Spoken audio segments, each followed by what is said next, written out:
Hi everyone, in front of me I've got SONY Xperia 10 Mark VII, and let me share with you how to change the wallpaper on this device.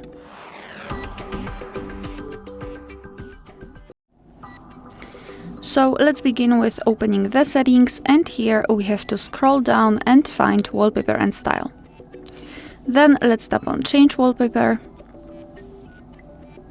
And as you can see here, we've got some albums from it you can choose the wallpaper from. At the top we've got my photos, so you can enter your own files and set them as a wallpaper, or on device wallpapers where we've got pre-installed ones.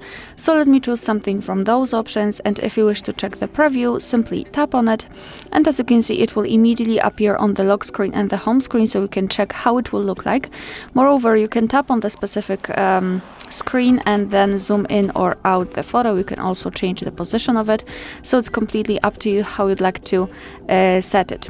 And just tap on the stick icon if you're ready, if you're happy with the results. Same with the home screen. Alright, and if you're ready and if you wish to set that kind of wallpaper as your own, simply tap on set wallpaper in the right upper corner. Now you can decide where you want to set it, so as a lock screen, home screen, or both. Simply mark the option which you'd like to use. I'll pick both and tap on set. Now we can go back, and as you can see, the wallpaper has been played successfully. Alright, so that will be all. Thank you so much for watching. Please hit the subscribe button and leave the thumbs up.